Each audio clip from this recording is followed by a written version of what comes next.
जो काम झारखंड के बड़े बड़े नेता 25 सालों में नहीं कर पाए, जो काम हेमंत सोरेन के पिता शिबू सोरेन गत पीछे 25 सालों में नहीं कर पाए, वो काम टाइगर जयराम महतो ने कर दिखाया। और ये दावा टाइगर जयराम महतो एवं उनकी पार्टी का है कि उनके ही प्रयासों के बाद झारखंड में विस्थापन आयोग का गठन हुआ है। लेकिन अब इस पर झारखंड के सीएम हेमंत सोरेन का भी बयान आ गया है। उन्होंने विस्थापन आयोग पर बड़ा बयान दे दिया है। बिहार में विधानसभा चुनाव लड़ने पर भी बड़ा बयान दे दिया है और उन्होंने इस दावे को साफ तौर पर खारिज कर दिया कि जयराम महतो की वजह से विस्थापन आयोग का गठन हुआ है।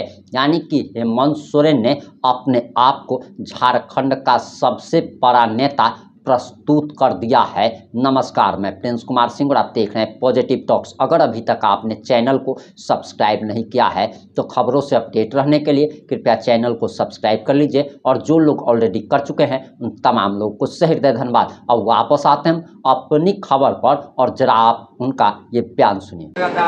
इसको खोल रहे हो इतना लाइट लगा करके?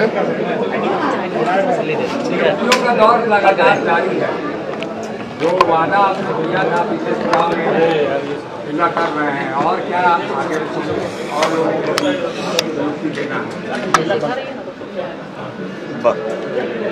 जो नियुक्ति पाए हैं, जो लोग सम्मानित हुए हैं, मुझे तो लगता है ज़्यादा अच्छा है उन लोगों से आप लोगों को प्रतिक्रिया लेनी चाहिए। हम लोग अपना कर्तव्य का निर्वहन कर रहे हैं। हम लोग लगातार आप देख रहे हैं कि विगत टेन्योर से लेकर आज तक सभी विभागों में कैसे लोगों को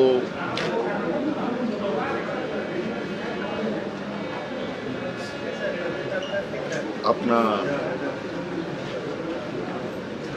विभाग हो या संस्था हो वो सुचारू रूप से चले, उसके लिए जितने लोगों की आवश्यकता है उन सभी लोगों को हम लोग जल्द से जल्द रिक्रूट करें, यह हम लोग का प्रयास है। सर बिहार आप गए थे, सर बिहार गए थे, लालू जी से मुलाकात भी हुई, कुछ सीटों के एडजस्टमेंट पे भी बात हुई, क्या झारखंड मुक्ति मोर्चा वहाँ साथ में लड़ेगा तो क्या रणनीति बनी? सब चीज अभी पूछ लोगे क्या? अभी चुनाव आने दो, वो सब चीज बात बताएंगे ना। बिहार में गड़बड़ाया, क्या झारखंड में भी अगर एसआईआर छेड़छाड़ होता है तो आप लोग इस तरह से विरोध करेंगे जिस तरह से बिहार में विरोध हुआ?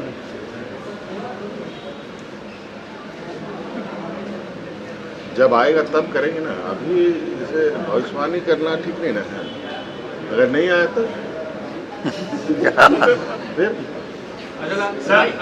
आकांक्षा से कई बच्चों का सिलेक्शन आईआईटी में हुआ है और आज मेरी बातचीत हुई कुछ बच्चों से, वो ये कह रहे थे कि इसकी संख्या जो है हर जिले में बढ़ाई जानी चाहिए क्योंकि जो लोग ग्रामीण स्तर के हैं वो पहुंच पाएंगे। क्या सरकार बिल्कुल देखिए, हम लोग का सारा चीज पर नजर है, किस तरीके से बच्चे, किस तरीके से हमारे आने वाली पीढ़ी अपने को तैयार कर रही है। आज आपने देखा होगा कि हम लोग फॉरेन स्कॉलरशिप जहां हम लोग 25 बच्चों को भेजते थे, आज हम लोगों ने निर्णय लिया कि 50 बच्चों को अब हम लोग भेजेंगे। तो ऐसे हम लोग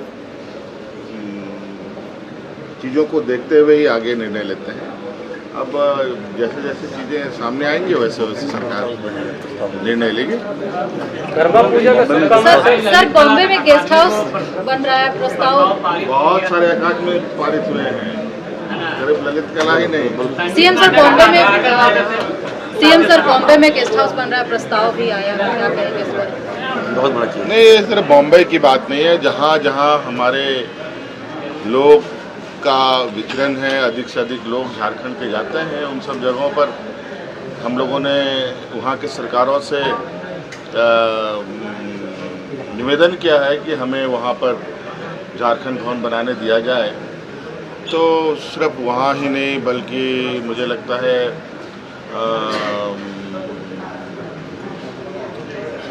तेलंगाना में भी मुख्यमंत्री जी ने आश्वस्त किया है, वहाँ भी देंगे। तमिलनाडु में भी हमें मिल चुका है जगह, बल्कि तमिलनाडु में तो एक और जगह भी हमें मिलनी है जहाँ स्वास्थ्य सेवा को लेकर के बड़े पैमाने पर लोग जाते हैं। तो सब राज्य की जनता के लिए हम लोग वहाँ भी व्यवस्था कर रहे हैं। मोबाइल फ़ोन भी हम लोगों ने देना शुरू किया। कई सारी चीज़ें हम जोड़ते गए ताकि स्कूलों में प्रतिस्पर्धा और बच्चों में उत्साह का संचार हो। आज देश में कंपटीशन का माहौल है। देश में सभी जगहों पर बड़े पैमाने में कंपटीशंस होते हैं। हमारे सरकारी स्कूल कई कारणों से, चाहे वो स्कूल परिसर ना होना, चाहे शिक्षा का अभाव होना, शिक्षकों का अभाव होना की वजह से कहीं ना कहीं कई सारी समस्याओं से जूझते हुए बड़े ही काम चलाओ व्यवस्था की स्थिति में ये चल रहा था। हमारे स्कूलों को बेहतर बनाने के साथ साथ आप लोगों ने देखा होगा कि हम लोगों ने राज्य में उत्कृष्ट विद्यालय प्रारंभ किए और वो बिल्कुल इंग्लिश मीडियम प्राइवेट स्कूलों के तर्ज पर उसको संचालित करने का हमारा ये संकल्प है। और हमें कई बार विभिन्न माध्यमों से ये खबर भी आई कि बड़े पैमाने पर गरीब मध्यवर्गीय परिवार के लोग प्राइवेट स्कूलों से अपने बच्चों का नाम काट करके उत्कृष्ट विद्यालयों में बच्चों का नामांकन कर रहे हैं। ये कहीं ना कहीं एक ऐसा विचार करने के लिए मजबूर करता है कि अगर हमारे स्कूल और बेहतर तरीके से संचालित होते तो आज इतनी महंगे महंगे स्कूलों में गरीब कर्ज लेकर के बच्चों को पढ़ने नहीं भेजता।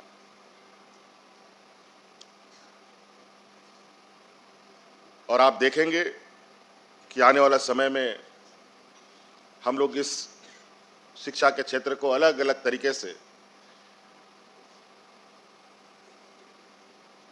कैसे मजबूत किया जाए।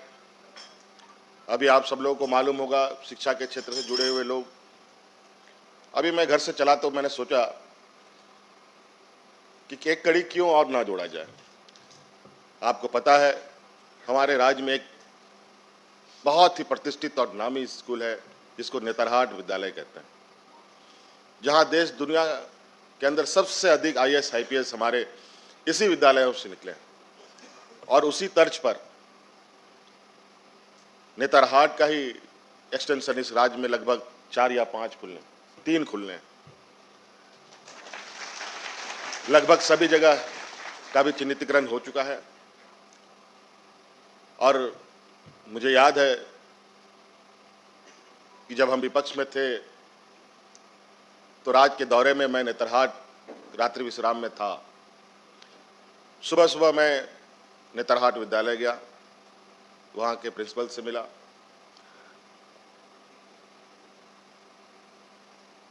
काफ़ी विद्वान उस स्कूल से तो निकले, लेकिन स्कूल की हालत बहुत अच्छी नहीं थी। वो भी हिंदी मीडियम स्कूल था।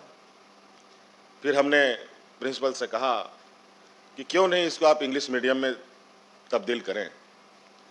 और ये मुझे बहुत खुशी हुई कि आज वो नेतरहाट विद्यालय इंग्लिश मीडियम में नामांकित हो चुका है और CBSE से एफिलेटेड भी हो चुका है।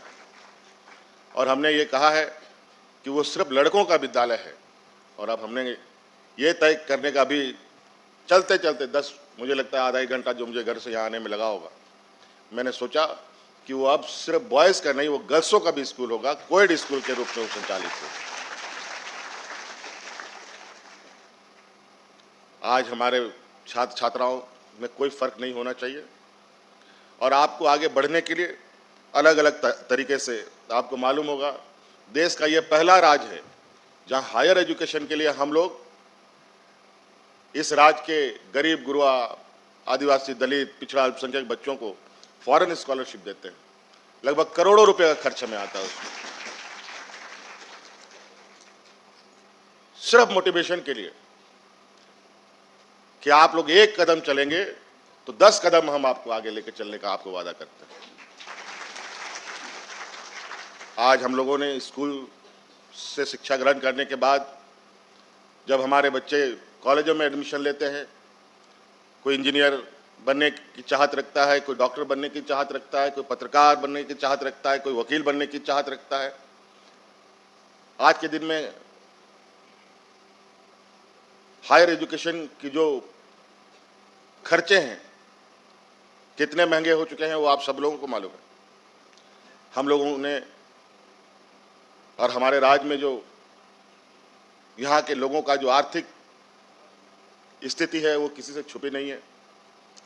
तो आज हमने उन बच्चों के लिए गुरुजी क्रेडिट कार्ड भी प्रारंभ किया है, जहाँ 15 लाख रुपया तक का ऋण 4% के इंटरेस्ट पर बिना किसी कोलेटरल पर आप गुरुजी क्रेडिट कार्ड लीजिए, बैंक आपको आर्थिक सहायता देने के लिए बाध्य है।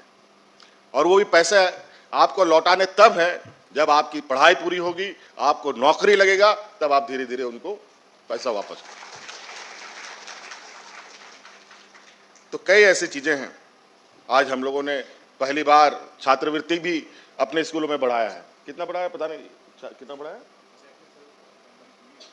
हम लोगों ने काफी उसमें इजाफा भी किया है। तो कई चीजें हैं, अभी हमें और भी करने की आवश्यकता है।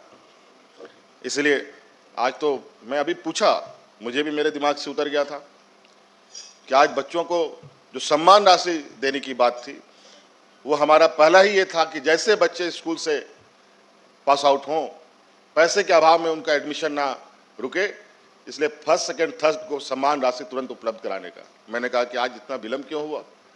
मुझे अचानक मेरे दिमाग से उतर गया कि हमारे आदरणीय दिसोम गुरु शिबू सोरेन जी का तबीयत खराब, उनका निधन होना, उन्हीं में हम लोग सब व्यस्त रहे और इसी बीच हमारे शिक्षा मंत्री जी का भी हमारे बीच से चले जाना, आज इस सम्मान राशि को देने में हमें थोड़ा विलंब हुई। आगे से चाहेंगे कि ये चीज़ें समय अवधि पर हो ताकि उस पैसे का सदुपयोग हमारे बच्चे सही समय पर कर पाएँ। इसलिए बहुत ज़्यादा नहीं कहते हुए आज सब आप लोगों के लिए बहुत खुशी का दिन है और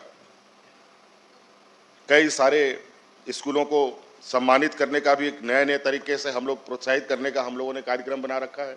आप लोगों ने वीडियो फुटेज के माध्यम से देखा भी कि किस तरीके से हम लोग आज शिक्षक भी सम्मानित हो रहे हैं, बच्चे भी सम्मानित हो रहे हैं।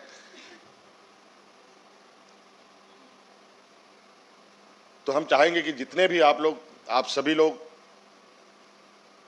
कोई छात्र छात्रा के रूप में स्कूलों में हैं, कोई शिक्षकों के रूप में स्कूलों में हैं, अलग अलग तरीके से आप लोग शिक्षा के क्षेत्र से जुड़े हुए हैं और सरकार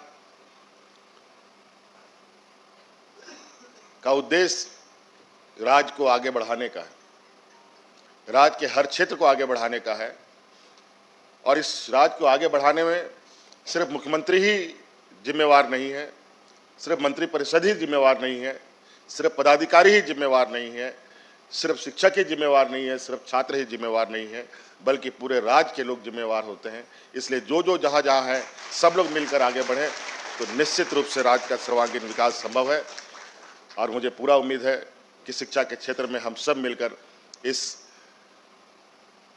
अंधेरे से रोशनी की ओर तेज गति से आगे बढ़ेंगे। आपने सीएम साहब का पूरा बयान सुन लिया होगा। अब आपको क्या लगता है, और अगर इनसे अब सवाल पूछा जा रहा है कि अगर इन्होंने किया है और टाइगर जयराम महतो के दबाव में नहीं किया है, तो आखिर ये तो पहले से सीएम रहे हैं, पहले इन्होंने क्यों नहीं किया?